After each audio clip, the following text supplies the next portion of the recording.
Hi folks and welcome to their Sunday morning Samoflange. I'm Matt and I'm on my own. Don't know where Mikey is. Text him. Never showed. Never responded. That's Mikey. He kind of goes off the grid for a while. Then comes back later like nothing ever happened. I love it. Anyway, how's everyone doing today? I'm not doing so hot. I this week mowed the grass and it was the second cut of the year. And by the way, I delayed on doing this. It's been 2 days since I've cut the grass, and I feel horrible. The allergies are so bad here, that I'm surprised I'm not coughing. Once I say that, there's a cough. There you go. So stuffed up from allergies that even my right ear is stuffed up, it feels like. Oh my goodness. Someone did warn me there's a big allergy, whatever, a high alert or allergen in the grass this year. And boy, do I know. Because this is day 2. And the only difference is I don't have a sinus headache.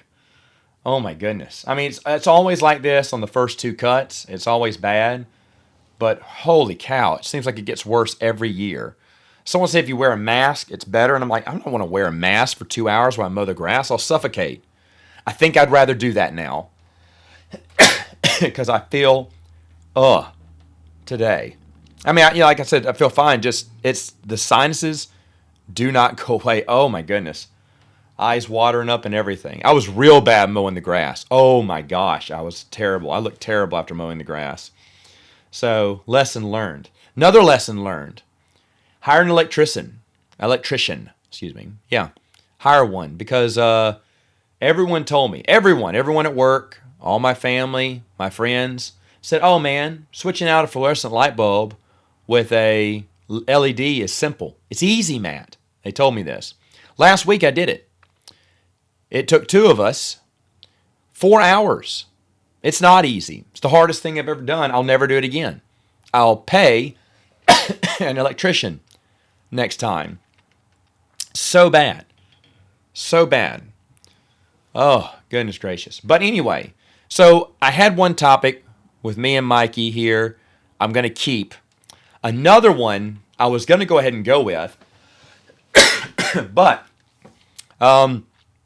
just tonight, I had a discussion with my brother, and we were laughing about a few things. I said, you know what? I got to record a podcast tonight. I'm going to talk about this because I got 30 minutes to kill. Let's do it. The first one, I never like carrying a podcast by myself, by the way. I always like having a partner with me. But anyway, Mikey will come back. Mikey will get back in here. I know he will because he's excited about the next topic that I have. So I won't do it without him. But anyway, if you know Mikey, you know he's a lot of things. Dependable, I love him, but not always dependable. But I still love him. He's all right. All right, so here we go. I have no idea what I'm going to title this episode, but we were talking. I saw a picture of Gene Hackman. He's like 92 now, 94, who knows? He looks nothing like Gene Hackman. It's just some old man. You can Google this, like Gene Hackman 90-something. A picture will pop up. And you're like, is that really him? Because it looks nothing like him. Like if he were to walk down the streets, no one would notice him now. Now, good for him for living a ripe old age, right? And I doubt he's making movies again, which is sad because he made a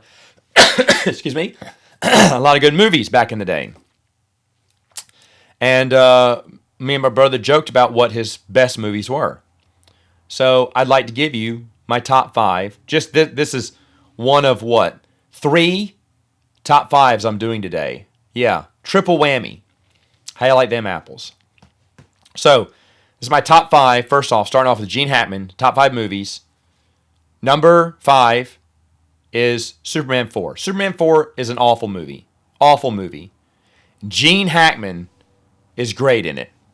He's great. Gene Hackman, he's not, mailing in a performance. He's being Gene Hackman, and Gene Hackman as anything, but especially Lex Luthor, is good.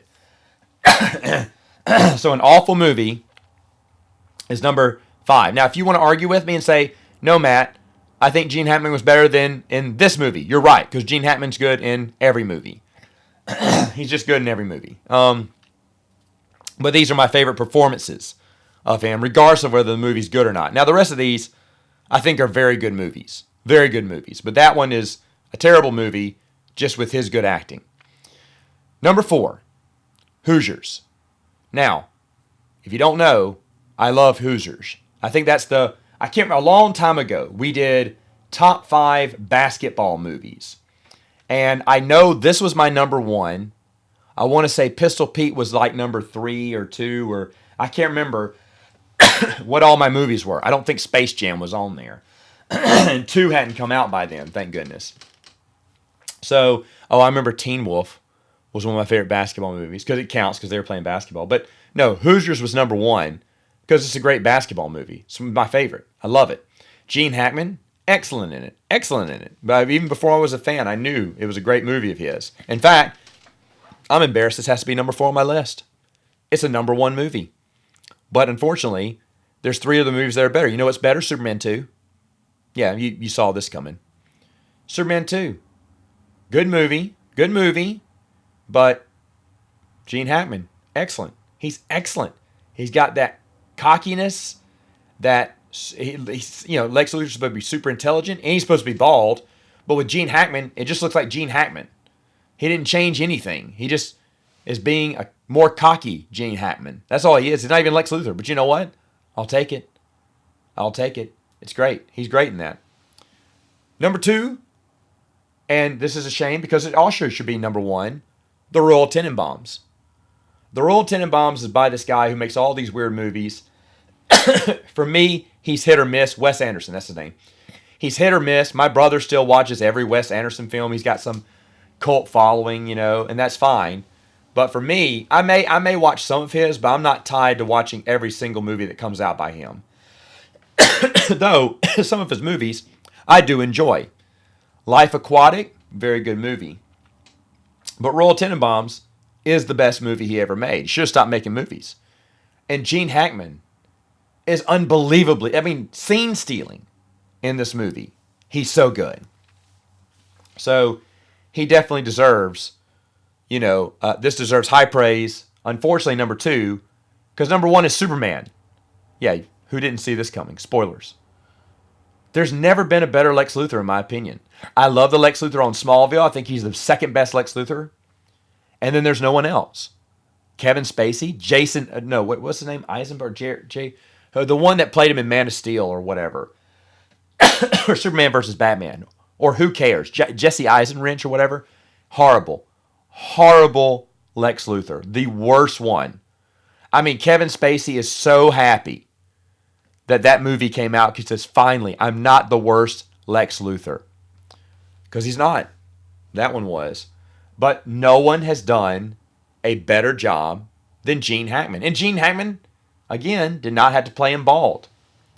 Like just about every other character did. I can't remember if Jesse Eisenrich was bald, but he wasn't even playing Lex Luthor, in my opinion. He was playing like the Joker or something. So, Gene Hackman as Lex Luthor, best performance ever. If you haven't seen those movies in a while, watch them. They're excellent.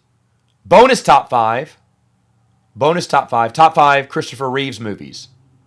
Aha! You know where this is going. Superman 1, 2, 3, 4, and a movie called Speechless he did with Michael Keaton, where they're reporters. No, they're people who write speeches. Speech writers, I guess is the technical term. There is, there's no, and I'm not saying this because I'm old, because I'm nostalgic or anything. I will put it down, pound for pound. No one has come even close to playing the Man of Steel like Christopher Reeves has. Why do I say this? Because he plays Clark Kent and Superman as completely different characters, and they're both believable. Like, I would never believe that the Clark Kent he plays was also Superman, and vice versa. Today, either actors don't care or the directors and writers don't care. Because it's stupid. Why should anyone do the Clark Kent persona anymore if they just look just like Superman when they do it and act just the same?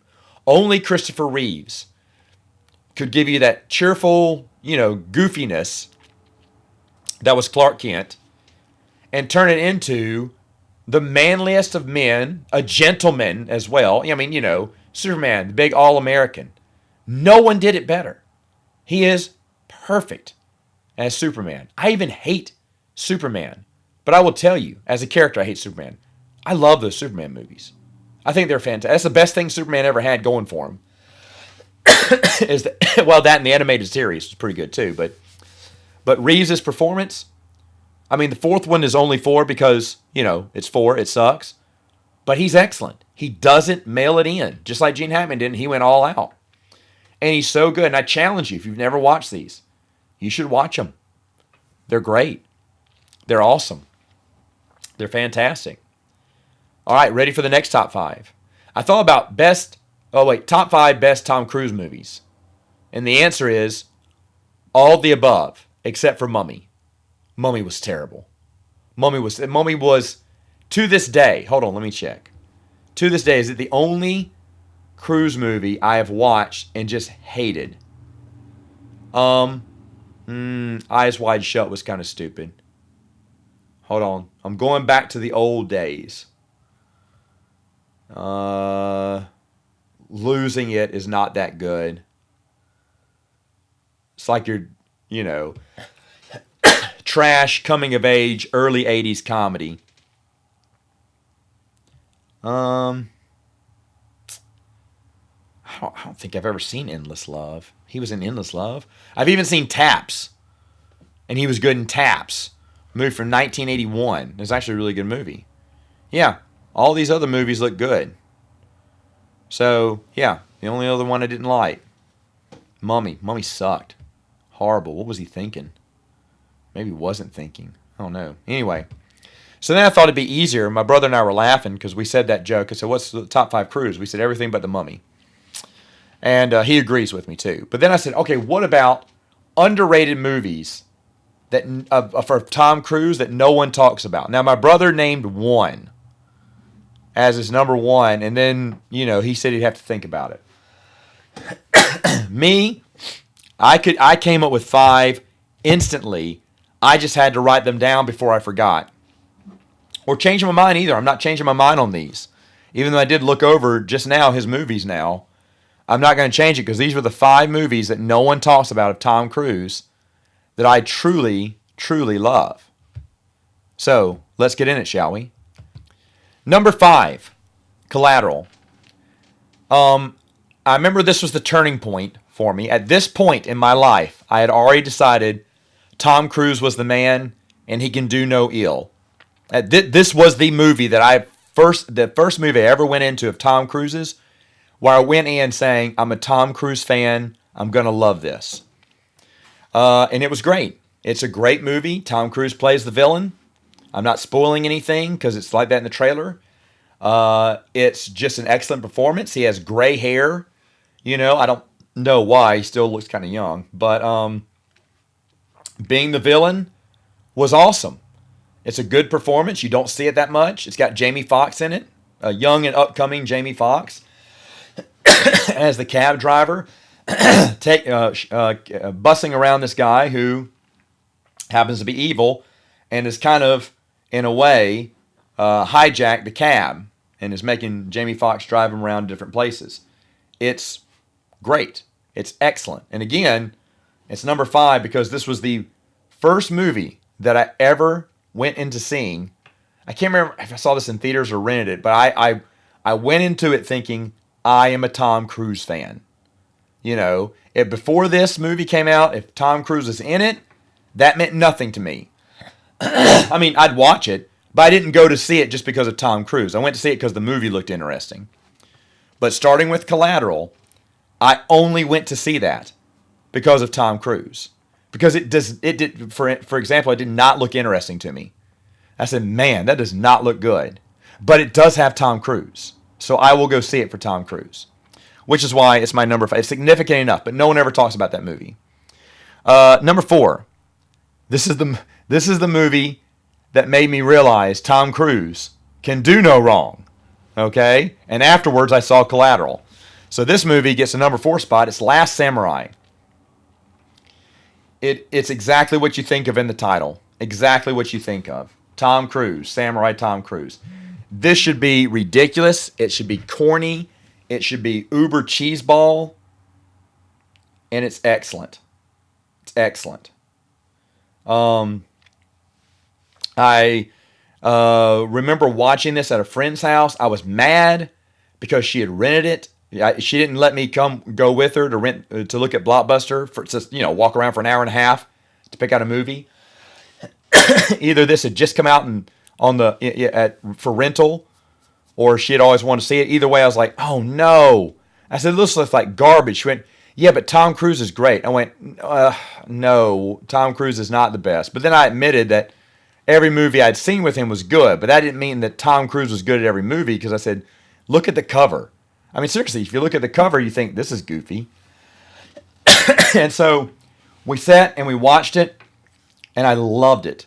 And she turned to me, she said, well, I guess I'm a Tom Cruise fan, because Tom Cruise delivers a flawless performance in it. But no one ever talks about it anymore, and it's an excellent, excellent movie. Now, these other three, either I saw later on, two of them I saw, I think I don't know chronologically when these came out. I'm almost willing to bet my number 1 and 2 came out before Collateral. But number 3 may be the latest movie on this list that has been forgotten. Now you're thinking, whoa, Matt, every Tom Cruise movie he's been in the past 5 years, I remember. True, but you never hear anyone talk about Rock of Ages. Besides Top Gun 2, my wife only loves Tom Cruise in Rock of Ages. She did consent that he was good in Top Gun 2. My wife hates Tom Cruise. But Rock of Ages was the first time she said, I like him in this movie. And he's great. He plays the aging rock star. He sings his own music. He plays the 80s rock star like a T. Yes, this is a musical. And you're like, ugh. But I'll be honest. If you're an 80s fan of that, it takes place, Rock of Ages takes place right at the dying days of rock and roll, before 90s kid bands, pop, like New Kids on the Block, rolled in the late 80s, early 90s, NSYNC, all these other bands started coming together. Well, before, rock, 80s rock died out, this is the last dying days of rock that they talk about. And it's great. And the music's not bad, too. I don't really care for musicals that much. I don't hate them, but, I don't really have that many musicals I love. But this is excellent. And it's got, Tom Cruise has one of the funniest scenes ever. Because supposedly his name is, I can't remember, something Jax. Jax. And when he strolls around or opens his mouth to talk, women faint around him. So the main star, who is not Tom Cruise, he's the guy that wants to be a rock star someday, but rock is dying. He just doesn't. He refuses to believe it. And the girl that his romantic interest is in, she went, "Hey, his name is Stacey Jax. Stacey Jax is coming in to the club. We should go meet him." And so she goes up to say hello, and all he says is hi, and keeps walking, and she passes out. Like, even though she's in love with the main character, she can't help it because it's Stacey Jax. And, women swoon in front of him. And I thought that was so stinking hilarious that they did, this all cliche, but it happened to his girlfriend. That was just great, the main guy's girlfriend. Other than that, the movie's pretty fun. No one ever talks about it. My wife she would die to do this in theater. She does a lot of stage theater. She would die to bring this to theater. Unfortunately, the rights are way too expensive because you're buying the rights to all the 80s music, and it's literally a $10,000 show to be made. Or more, probably at this day and age. And what do you think? Well, Matt, is that a lot? Yeah, an average show, depending on what you're looking at, musicals will run around 6 or 7. Straight plays around 4 to 5 or whatnot, 5 on the high end. Now, these numbers are outdated too because I haven't worked for the theater in a while. But I remember when we looked it up, it was at the top tier, like 10, 11, 12,000.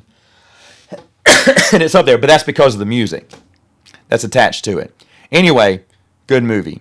Number 2 is my brother's number 1. I agreed with him it was great, but not the best. And that is Magnolia. Magnolia is an odd movie, man. It's a weird movie. It's like a funny random events movie that everything is connected.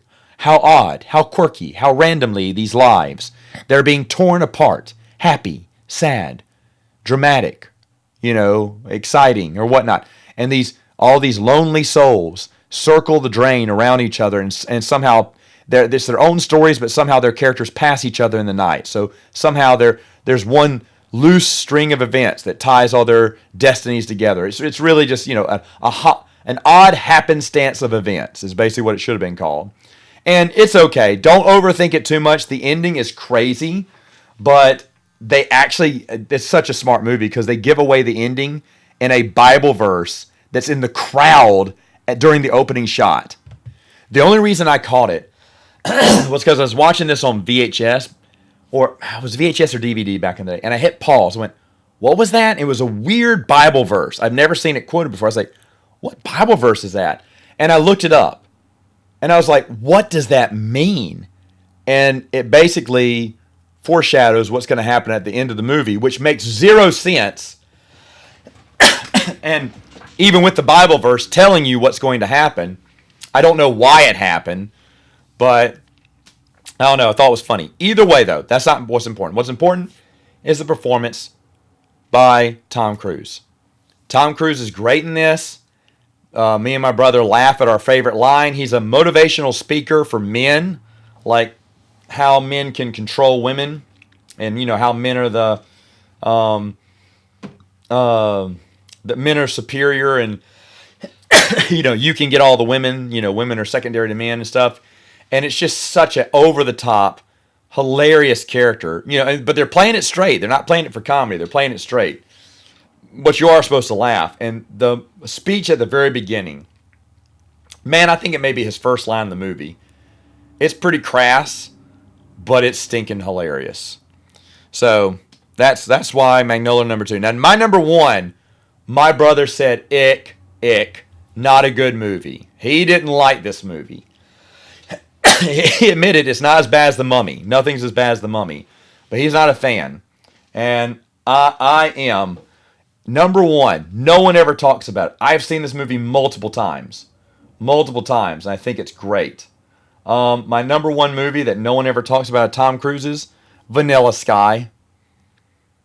Man, I think I saw Vanilla Sky in theaters.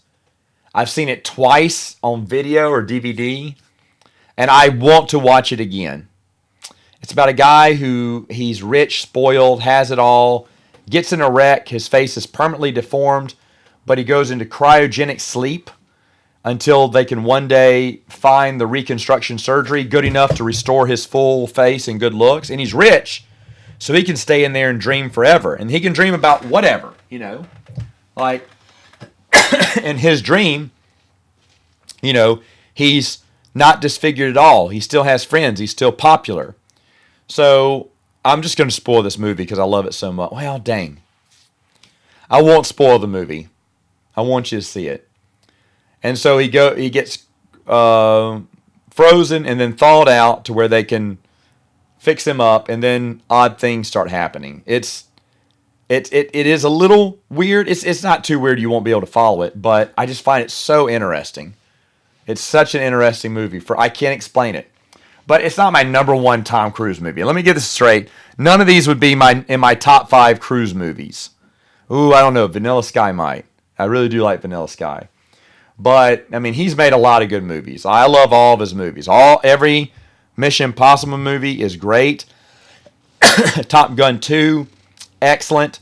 It's called Live, Die, Repeat. Now it's Edge of Tomorrow. Excellent. He's done every once in a while. He'll do one of those sci-fi ones like Minority Report or what was the other one? Oblivion. and even his rip-off Mission Impossible movies like Night and Day, and then Jack Reacher. Even those are good. So, in my opinion, he's done a ton of other movies too. I can't remember them all, but some of his classics, of course. I know Rain Man and the original Top Gun, I guess, and Risky Business, Jerry Maguire. I'm trying to think. He was in The Firm. Oh, A Few Good Men. Of course, he's excellent in that one. I do not like Interview with a Vampire. But he is good in it. And I didn't watch that one for the longest. Because I just had no interest in ever seeing that. But so he's done a lot of good movies in the past. I've loved them all. But those are the 5 that, I love that no one ever talks about. So there you have it. Oh, geez. I'm short on time here. That was it. I thought this would last 30 minutes. It did not. Look at that. So, just to let you know ahead of time, if I do get Mikey back on here, I do have another special guest. I'm trying to get on here. My brother, he's only here for a very limited time. I don't know if he'll have time to record a podcast, but I'd love for him to come up and record a podcast with me. And if not, we'll have Mikey back on soon for more top 5s. I'm listening. Hey, a long time ago, we used to ask you for suggestions for top 5s. I stopped doing that because people kept asking for the same ones or ones we'd already done. But if you have another unique idea, I can't remember. We've done a few actors before. Top 5 actors. Because I think we did do Tom Cruise. I think we've done Harrison Ford. We've done a few actors in the past. I can't remember which ones. I'll have to go back and look. But I knew Gene Hackman, Christopher Reeves, we'd never done. And even though I may have done Tom Cruise, and I don't know if I've ever ranked my top 5 Jackie Chan movies. Because I'm also a big Jackie Chan movie, but he doesn't. Well, I mean, he still makes movies today, I guess you could say. But, I don't think he's been in a good movie. Gosh, I can't remember the last. And I do still watch Jackie Chan. But, of course, now he can't do all the big action scenes. I don't blame him either. He can't do all the big action scenes that he usually does. Gosh, I can't remember. I remember the first time I saw one that I knew he was getting too old was the last Police Story movie that came out. If you don't know, Police Story has different versions. It goes under different names in the U.S., but Police Story is some of the best movies by Jackie Chan. Like I don't know of which order I want these, but First Strike, Rumble in the Bronx, Police Story, I believe it's 2, is good too. And Super Cop. Super Cop was actually Police Story 4. That may be my favorite movie of his. Gosh, I should have put these in order. But I don't really understand. I can't really remember. American movies, Rush Hour was good. Shanghai Nights. Shanghai Noon was good. Shanghai Nights was okay. It has one of my favorite bloopers ever in it, where Owen Wilson is telling this kid, I can't remember. He said, you don't know, you're just an orphan or something like that. And it's just such a mean line that's hilarious. And he keeps laughing about how mean it is. But yeah, he's done a lot of great movies. Even some of his old movies, I used to rent them at at Blockbuster. Or some of his, I remember Project A. My brother watched that with me, and Project A 2. I think there was a sequel, but Project A, the first one, was so good, so good. There's another one called Operation Condor. I remember that we loved a lot. Gosh, there's got to be more. I just can't remember. I'll have to look them up. But there was a few that we used to, everyone talks about the Drunken Master one. That's fine. But he's made so many other ones. After Rumble in the Bronx came out, they started just releasing a bunch of his older movies. Like Who Am I? That's the one where he's sliding down But those movies came out, I think, way after Rumble in the Bronx. But I remember seeing Rumble in the Bronx, for the first time and thinking, wow, that's incredible. But then the last Police Story that ever came out, I watched that and I was like, oh, he's aged now. He can't do these movies anymore. He had a little bit of fighting, but it wasn't what he was, wasn't like he was in his prime. So our heroes even get old. It's like Liam Neeson now. Like he is really showing his age the last few movies. The last movie he did was okay because he played a retiring, aging sniper or hitman, which was fine. But trying to play the father of a teenage girl or something, dude, those days have long passed you. But anyway, let me know. Favorite Gene Hackman, Christopher Reeves, and Tom Cruise underrated movies. And hopefully I will see you in much better non-sinus condition next time on Saturday Morning Samoflange.